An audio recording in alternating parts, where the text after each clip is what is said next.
বললেন যে যেখানে মন্দির মসজিদ নিয়ে রাজনীতি করতে ব্যস্ত নেতা মন্ত্রীরা, সেখানে সাধারণ মানুষকে আমরা বেশিরভাগ ক্ষেত্রে দেখছি তারা কর্মের সংস্থান চাইছে, চাকরির সংস্থান চাইছে, এবং যোগ্য প্রার্থীরা তারা রাস্তায় বসে আছে। কোথাও দেখা যাচ্ছে যে শিক্ষার অন্ধকার নেমে আসছে, শিক্ষা চাইছে।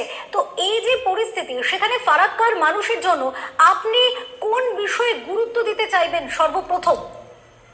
দেখুন, কর্মসংস্থান যদি থাকে তাহলে এলাকার মানুষ বাইরে কাজ করতে যাবে না, এটাই স্বাভাবিক। একদম কর্মসংস্থান আমাদের ফারাক্কাতে আছে, কিন্তু কর্মসংস্থান ফারাক্কাতে NTPC, Ambuja, Farakka barrage, lock gate, এগুলোতে কর্মসংস্থান আছে, কিন্তু ওখানকার স্থানীয় লোকেরা কাজ পাচ্ছে না। তার কারণটা কি? তার কারণটা একটাই হচ্ছে যে আজকে দেখুন, আমি একটু অন্য প্রসঙ্গে চলে যাচ্ছি। আজকে শিক্ষিত ছেলেরা দেখুন, আজকে পরীক্ষা দিচ্ছে, পরীক্ষায় পাস করছে, টেট দিচ্ছে, টেটে পাস করছে, তারা চাকরি পাচ্ছে না। অথচ অশিক্ষিত ছেলে যারা, অশিক্ষিত আমি বলবো, ক্লাস 8, 9 পাস করে প্রাইমারি স্কুলে শিক্ষকতা করবে, মাধ্যমিক, উচ্চ মাধ্যমিক পাস করে হাই স্কুলে শিক্ষকতা করবে, এটা আপনারা দেখেছেন বিভিন্ন চ্যানেলে, আপনারা দেখাচ্ছেন, আপনাদের দেখে আমরাও দেখছি। আজকে অশিক্ষিত ছেলেরা চাকরি পাবে, শিক্ষিত ছেলেরা চাকরি পাচ্ছে না। তার কারণ একটাই হচ্ছে যে অশিক্ষিত ছেলেরা চাকরি এই কারণেই পাচ্ছে যে তারা টাকার বিনিময়ে, অর্থের বিনিময়ে চাকরি পাচ্ছে। সেম জিনিসটা হচ্ছে আপনার ফারাক্কার ক্ষেত্রে। আজকে ফারাক্কাতে আম্বুজার মতো জায়গায় একটা লেবারের কাজ করতে গিয়ে, একটা ঢালাই বা শাটারিং এর কাজ করতে গিয়ে 4 লাখ 5 লাখ টাকা তৃণমূলের নেতাদের দিতে হচ্ছে। যাদের 4-5 লাখ টাকা আছে তারা কাজ পাচ্ছে, যাদের কাছে টাকা নেই তারা কাজ পাচ্ছে না। যারা কাজ পাচ্ছে না তাদেরকে বাইরে যেতে হচ্ছে, অন্যান্য রাজ্যে কাজ করতে যেতে হচ্ছে। অন্যান্য রাজ্যে কাজ করতে গিয়েই বাঙালি, বাংলা কথা বলছে বাঙালি বলে অপদস্থ হতে হচ্ছে, তাদেরকে মার খেতে হচ্ছে, খুন হতে হচ্ছে। এটাই হচ্ছে স্বাভাবিক, এটাই হচ্ছে ফারাক্কার মানে আসল মুদ্রা, আসল কথা। আজ পর্যন্ত কোনো উন্নয়ন নেই ফারাক্কায়। আজকে এর আগেও আমি আপনাদের একটা প্রোগ্রামে আমি বলেছি যে ওখানকার স্থানীয় যে বিধায়ক একবার বলে দেখ যে আমি এই কাজটা করেছি 5 বছরের মধ্যে। 5 বছর চলে গেল, 4.5 বছর, আর 2 মাস পরেই নির্বাচন।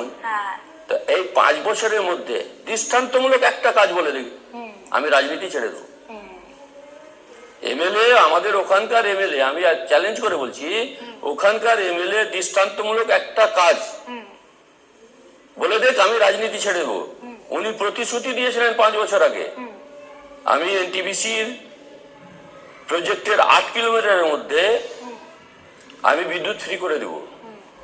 বিদ্যুৎ ফ্রি তো দূরের কথা, ফারাক্কাতে দিনের পর দিন কারেন্ট থাকে না, তার কোনো ব্যবস্থা করতে পারেননি। ওখানে মহেশপুর বলে একটা ব্রিজ আছে, মানুষের এপার ওপার নদী পার হতে খুব সমস্যা হয়। কাঠের ব্রিজ বানিয়ে মানুষকে এপার ওপার হতে হয়। তিনি বলেছেন আমাকে পাস করান, এমএলএ বানান, আমি ব্রিজ করে দেবো।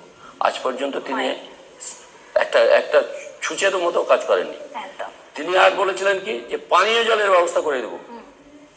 পানীয় জলের ব্যবস্থা, পিএইচির যে পানীয় জলের ব্যবস্থা, নারকেল ফাটানো হচ্ছে, উদ্বোধন হচ্ছে, ধূপবাতি দিয়ে পুজো করে দিয়ে কাজ আরম্ভ করার একটা যেরকম ভাবে উদ্বোধন হয় হচ্ছে, কিন্তু আজ পর্যন্ত পানীয় জলের কোনো ব্যবস্থা হলো না। নিশিন্দ্রা বলে একটা জায়গা আছে আমাদের ফারাক্কার মধ্যে, নিশিন্দ্রা কাটান বলে একটা জায়গা আছে, অ্যাজটাইক আছে ওখানে, এনটিপিসি অ্যাজটাইক। নিশিন্দ্রা কাটানে দীর্ঘদিন ধরে ওখানে মানুষের বেশ কয়েকটা, নিশিন্দ্রা, খেজুরিয়া, ধর্মডাঙ্গা, ঘোড়াইপাড়া এবং কি ঝাড়খণ্ডের সঙ্গে সেই রাস্তাটা যুক্ত আছে বাঙালির সঙ্গে, ফারাক্কা ব্যারেজের সঙ্গে।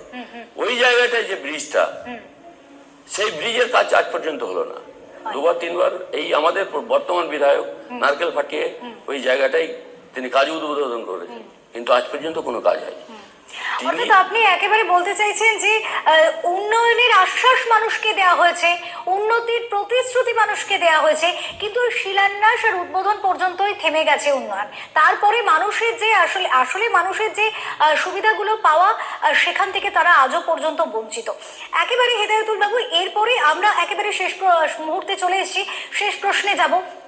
নির্বাচনের প্রাক্কালে জনসংযোগ যে কোনো রাজনীতির ক্ষেত্রে অত্যন্ত গুরুত্বপূর্ণ হয়। সেক্ষেত্রে ফারাক্কার মানুষকে এতদিন ভালোবেসেছেন, তাদের জন্য ভাবনা চিন্তা করেছেন, তাদের পাশে থাকার জন্য, তাদের জন্য কাজ করার জন্য ভাবনা চিন্তা রাখেন।